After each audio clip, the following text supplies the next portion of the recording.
때에 주의 영이 나를 들어올리시는데 내가 내 뒤에서 크게 울리는 소리를 들으니 찬송할지어다. 여호와의 영광이 그의 처소로부터 나오는도다. 하니 이는 생물들의 날개가 서로 부딪히는 소리와 생물 곁에 바퀴 소리라 크게 울리는 소리더라. 주의 영이 나를 들어올려 드리고 가시는데 내가 근심하고 분한 마음으로 가니 여호와의 권능이 힘있게 나를 감동시키시더라.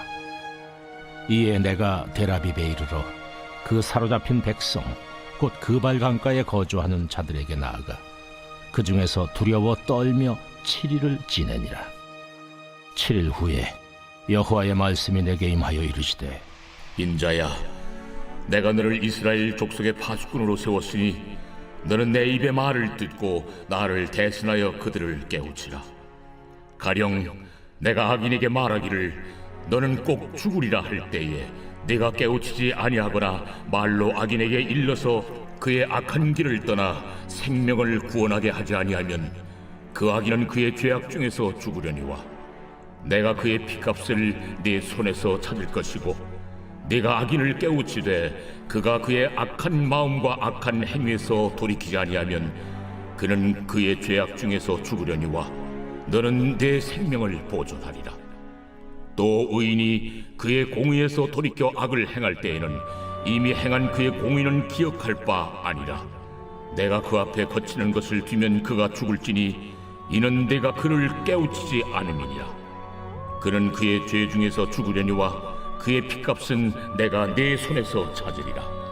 그러나 네가 그 의인을 깨우쳐 범죄하지 아니하게 하므로 그가 범죄하지 아니하면 정녕 살리니 이는 깨우침을 받음이며 너도 내 영혼을 보존하리라. 2022년 8월 30일 새벽 하나님의 말씀은 에스겔 3장 12절부터 21절입니다. 하나님께서는 에스겔을 향해 그가 패역한 이스라엘 백성들의 선지자로 부름 받았음과 또 패역한 이스라엘 백성을 향한 의지를 가지고 말씀 선포 사역을 할 것을 반복적으로 말씀하고 있죠. 오늘 본문 12절부터 14절에서는 본격적으로 선지자 사역을 감당해야 할 에스겔에게 기이한 체험을 하게 하므로 여호와의 권능에 감동되게 하십니다. 15절에서는 에스겔이 선지자 소명을 받은 후 델 아빕에서 7일을 대기하며 그곳에서 구체적으로 사역할 준비를 시작한 모습을 나타내고 있습니다. 그는 철저히 하나님에 의해 선택되고 철저히 여호와의 영으로 감동되고 또 철저히 여호와의 영이 권능에 이끌려 사역의 현장으로 나아간 참 하나님의 사람이었고 또 하나님 말씀을 충실하게 증거한 참 선지자였습니다. 12절을 보면 하나님의 영이 에스겔을 들어올렸고 그때 뒤에서 진동하는 소리가 들렸는데 바로 찬송할지어다 여호와의 영광이 그의 처소로부터 나오는도다 라는 소리였습니다. 소리가 나는 정체는 에스겔 선지자가 그발 강가에서 보았던 환상 중의 네 생물과 바퀴가 내는 소리였습니다. 그 소리 가운데서 여호와 하나님을 찬양하는 소리가 흘러나온 것입니다. 주의 영이 에스겔을 들어올려 데리고 가시는데 에스겔은 근심하고 분한 마음으로 간다고 합니다. 여기서 근심은 어원적으로 맛이 매우 쓴 상태를 나타내는 말입니다.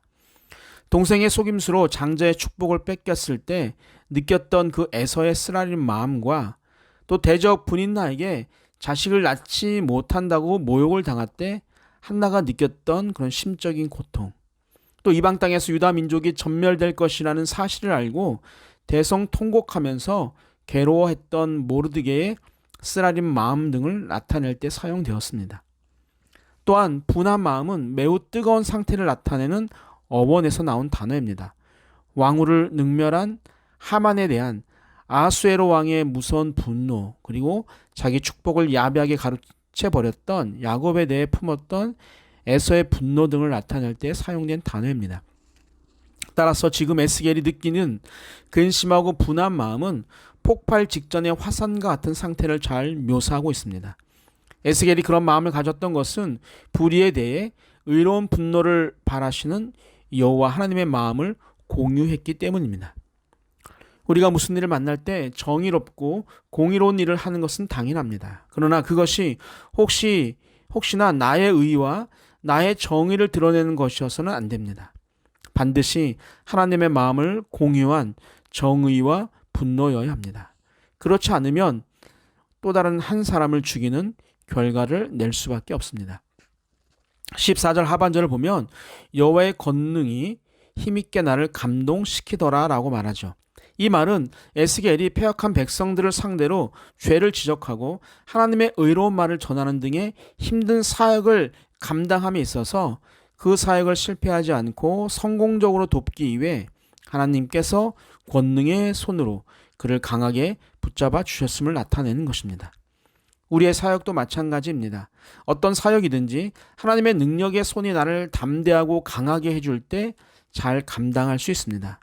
그 손을 사모하고 그 손에 이끌려가는 것이 성공할 수 있는 가장 큰 방법입니다. 하나님의 권능의 감동을 받은 에스겔은 델 아빕에 살고 있는 유다 포로민들에게 갔고 그곳에서 두려워 떨며 7일을 머물게 됩니다. 무엇이 부족해서 두려워 떨었을까요? 그렇지 않습니다. 두려워 떨며로 번역한 단어는 도저히 눈뜨고 볼 수 없는 광경 앞에서 크게 놀라는 모습이나 완전히 황폐한 상태 등을 나타낼 때 사용된 단어입니다. 원수들이 핍박하며 생명을 짓밟아 버리려고 하는 상황에서 다윗의 마음이 심히 참담하였다라는 의미로 사용되었고 에스라가 유다 공동체의 타락한 그 모습을 보면서 자신의 속옷과 겉옷을 찢고 머리털과 수염까지 뜯으면서 기가 막힌 심정으로 앉아 있었던 모습을 나타낼 때 사용된 단어입니다. 따라서 본문에서 말하는 것은 에스겔이 두려워 떨며라는 말은 자기 동족들의 삶의 현장에서 보고 들은 것으로 인해서 참담하다 못해 기가 막혀서 할 말을 잃어버린 상태, 즉 자신이 생각했던 것보다 더 심각한 상황을 보면서 충격과 좌절에 사로잡혀 있었던 것을 말합니다. 우리가 선교지에 가보면 내가 생각했던 것보다 더 심각하고 안타까운 모습을 볼 때 마음에 밀려오는 그런 두려움을 느낄 때가 있습니다. 무서워서가 아니라 긍휼의 마음 때문에 또한 안타까움으로 나타난 두려움입니다. 에스겔의 마음이 아마 그런 마음일 것입니다. 그렇게 7일이 지났을 때 하나님의 말씀이 다시 에스겔에게 임합니다. 하나님께서 에스겔을 이스라엘 족속의 파수꾼으로 세우셨고 에스겔은 하나님의 말씀을 듣고 이스라엘 족속을 깨우쳐야 합니다. 에스겔은 하나님으로부터 나오는 경고의 말씀을 가르치고 깨우쳐서 심판을 당하지 않게 해야 할 책임이 생겼습니다. 그리고 악인과 의인을 구분하여 파수꾼의 임무를 잘 감당하는지의 여부에 따라서 파수꾼의 책임 소재를 정확하게 밝힘으로 파수꾼 임무의 그 수행 의무와 중요성을 강조하고 있죠. 악인은 꼭 죽을 것이라는 하나님의 말씀을 알고 있는 선지자가 그것을 깨우치게 하지 않거나 말로 악인에게 일러서 악한 길에서 떠나게 하지 않으면 악인은 그 죄 때문에 죽게 되지만 하나님께서 그 악인의 핏값을 선지자의 손에서 찾는다고 하십니다. 그러나 악인에게 범죄를 경고하고 범죄를 깨우치려고 했지만 멸망의 경고를 듣고도 악에서 돌이켜 회개하지 않으면 악인은 자신의 죄 때문에 죽게 되지만 선지자의 생명은 보존될 것이라고 하십니다. 우리의 역할도 선지자의 역할과 같습니다. 우리가 묵상을 통해서 설교 말씀을 통해서 들은 그 하나님의 말씀을 믿지 않는 자들에게 전해서 그들을 영원한 지옥으로부터 영원한 천국으로 옮겨야 하기 때문입니다. 20절과 21절은 앞절과 대조적으로 의인을 위한 파수꾼 임무 수행 여부에 따른 책임 소재를 말하므로 에스겔의 파수꾼 임무 수행 의무를 다시 한번 강조하고 있습니다. 악인이 아닌 의인이라도 죄를 지을 수가 있고 그럴 경우 그는 자기 죄로 인해 죽을 것이며 그가 죄를 범할 때 파수꾼이 확실하게 경고하지 않으면 19절과 마찬가지로 그 멸망에 대한 책임을 져야 합니다. 그런데 여기서 말하는 의인은 예수 그리스도의 보혈로 하나님 앞에 의롭다함을 얻은 성도를 말하는 것이 아니라 구약적 관점에서 율법의 열심이고 또 기존 사회 규범에 합한 삶을 살았던 사람을 말한다고 보아야 합니다. 그래서 그들은 언제든지 상황에 따라 악한 행동을 할 수 있는 것입니다. 그럼에도 성도인 우리가 이 말씀을 가볍게 보아서는 안 됩니다. 우리가 자주 말하는 옛날에는 라떼는이라는 말은 아무런 의미가 없다는 것을 알아야 합니다. 오늘 지금 내 신앙은 어디에 있는지가 중요합니다. 내가 지금 하나님의 말씀을 사모하고 또 예배를 사모하지 않는다면 빨리 말이 아닌 행동으로 다시 돌아가야 합니다. 본문을 자세히 보면 악인과 의인이 어떤 존재인지 알 수 있어요. 모두가 죄를 지을 수 있는 존재이지만 악인은 파수꾼의 경고를 듣지 않는 자이고 의인은 파수꾼의 경고를 듣고 돌이키는 자입니다. 의인은 하나님 앞에서 자신의 잘못을 지적을 받을 때 그 사실을 인정하고 회개하지만 악인은 그 마음이 완악해서 끝까지 돌이키지 않고 멸망의 길로 달려가는 자입니다. 우리 모두는 다 죄를 짓고 또 지을 수밖에 없는 사람들입니다. 중요한 것은 그 죄를 빨리 깨닫고 하나님께 무릎을 꿇는 자가 되어야 합니다. 말씀을 통해서든지 가족을 통해서든지 나를 깨닫게 하는 방법이 있어야 합니다. 그 방법을 말씀 묵상을 통해서 찾았으면 합니다. 오늘도 말씀을 통해 나를 돌아보는 귀한 하루가 되기를 주님의 이름으로 축복합니다. 아멘. 사랑과 은혜가 충만하신 하나님 아버지, 우리 모두가 선지자의 마음으로 세상을 살아가게 되길 원합니다. 우리가 해야 할 일은 선지자의 역할인 하나님의 말씀을 전하는 것입니다. 하나님의 말씀을 전하기 위해 에스겔처럼 하나님의 말씀을 들을 수 있어야 합니다. 말씀 묵상을 통해서 예배를 통해서 찬양을 통해서 그 들음이 있게 하여 주옵소서. 우리 모두 선지자의 삶을 살아갈 수 있도록 힘과 능력을 주옵소서. 산돌의 성도님들의 어려운 삶을 돌아봐 주시고 청년들의 학업과 취업과 결혼의 문제들이 다 해결되길 원합니다.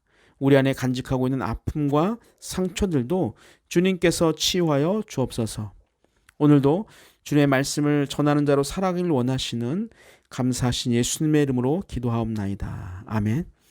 우리 함께 기도하겠습니다. 첫 번째, 성도들의 아픔을 내 아픔으로 인지하고 돕는 자가 되게 하여 주옵소서. 두 번째, 우리에게 주신 사명을 감당함에 있어서 하나님의 능력의 손을 의지하게 하옵소서.